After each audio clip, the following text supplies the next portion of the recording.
So it's Ian Young, somatic movement coach here again with another of the key somatic movements devised by Thomas Hanna.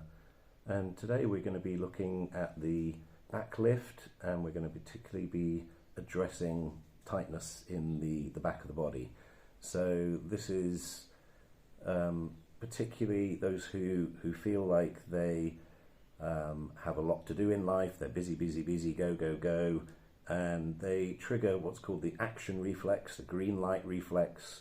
The shoulders get pulled back, the shoulder blades get pulled tightly together, and you end up with lower back pain quite often, very tight lower back, like 80% of people in modern society seem to end up with. So absolutely vital movement for people to learn who have that situation going on. So we're going to start lying on our front, and this is not a thing that we do very much unless we are front sleepers, and so it's not always the most comfortable position, but we'll do something straight away to see if we can ease that. So what we can do, because we spend so much of our time sitting, the front of our hips, the hip flexors as they're called, don't get opened up very much. So as soon as we go onto our front, we put the two hands underneath the forehead, head facing straight down, and we'll start to press these hips into the ground to engage those hip flexors and help them to lengthen. So come to lie on your front, and you would have your head face down. I'm just going to turn the head towards you so you can actually hear what I'm saying. So now all I'm going to do is I'm going to press one hip down into the ground and then slowly release that, and then allow the other to roll the weight across and press the other hip down. And as ever, we can be interested. Much easier for me to do it on one side than the other. So we're opening up the front of the hips, getting a bit more comfortable in this position where we lie looking straight down.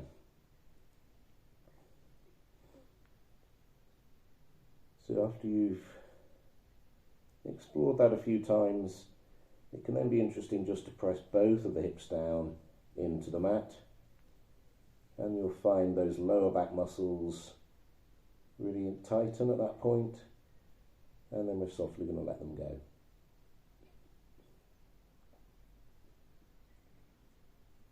Let's do that again.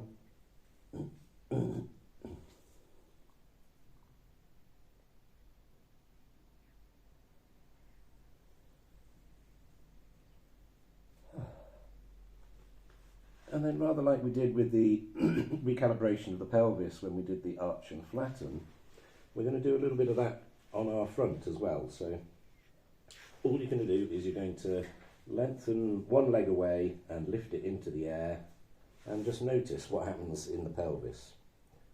So is there a change of weight?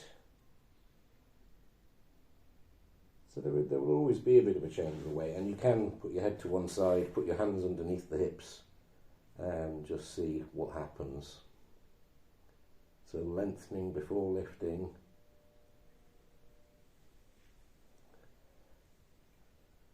Yeah, so I think having the hands here just encourages you to stay in contact with these hips at the front, so that you're not rolling to jerk the leg into the air. And we'll look at it again as we come into doing our back lift as well. So one thing we can do now, we can turn the head. So I'm going to turn my head to one side. The arm that's behind the head comes down the side of the body, and the other hand comes in front of the face.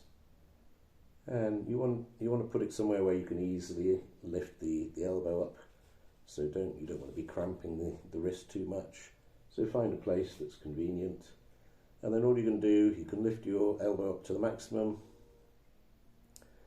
And then we're going to slowly let this elbow come down, and notice, can we do this really smoothly? Is there wobbles, shakes, jerks, bumpy bits? And if you get a little bump like I did just there, I'm just going to lift again slightly. Notice it wobbles again as I'm trying to lift it just that little bit, And I'm trying to iron that little bit out. So there's just something going on in the fine motor control of this shoulder, which is the most complicated joint in the human body, with this floating shoulder blade or scapula at the back here that swings around to support the arm as it lifts, and then totally softly land, totally switch off and relax that shoulder. So we're just trying to regain fine motor control of this shoulder. And when we get these little bumps and jerks, it's what we call sensory motor amnesia, where the brain has forgotten just one small little bit of control. Yeah, and it's exactly the same place for me at the moment. There's just that bit there. You see, it's just jerking, and I'm just giving that little bit of attention to that little bit, seeing if I can smooth it out. It's almost like this little spasmy, twitchy thing I'm getting at that point, and I'm just trying to see if I can just iron it out a little bit. And then slowly, softly, and this last inch tend to drop, but we're going to see if we can control that last inch as well. That's often one of the hardest bits as well. And then it softly lands, completely switch off. So doing that as often as you feel would be helpful. And then we're going to come into the back lift itself. So the traditional form, if you like, the one invented by Thomas Hanna, has the back of the hand underneath the cheek here, the eyes looking along the elbow.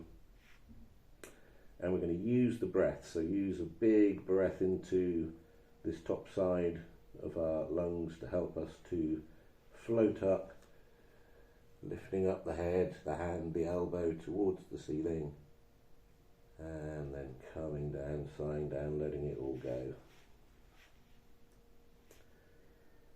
And just noticing what happened in the pelvis. So the full form of it is where we're going to lengthen and lift the opposite leg at the same time. So I'm lifting that opposite leg into the air, lifting up this side, and I'm just noticing here, am I keeping in touch here? Because it's very easy for me to roll. Yeah, I'm rolling quite a lot of my weight across to the other side to jerk the leg into the air. So keeping in contact with this as we then slowly come down and land.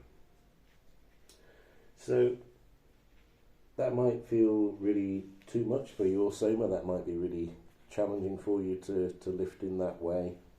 So there's a couple of other alternatives that you can do, where we're still essentially we're aiming to squeeze the lower back muscles, but we're also working the diagonals. So there's a diagonal X of muscles across the back of the body.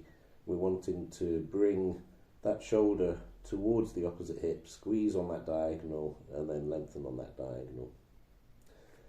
So there's a couple of other alternative ways you can do it.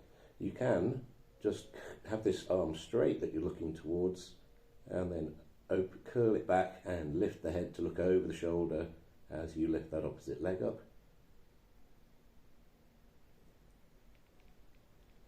And that might be less challenging if you have more restrictions in how you can move with your ribs and your spine. Or another alternative would be to go back to how we had our hand before, and this is probably the easiest, where we're just pressing in. You can lift up a bit more, but again you've still got to focus on keeping the weight in the same side hip. Lifting up, looking over the shoulder, shortening the distance from that shoulder to the opposite hip, and then slowly coming down, and then just noticing how the lower back feels after that. So we can also roll into our back and just see. Yeah, so if I now put my hands underneath my lower back, there's a much reduced arch on the side that we've just done compared to this side. So it really shows me how effective that has been. And I feel there's more weight down that side as well, more weight even in that side of my head, and that hip and that heel.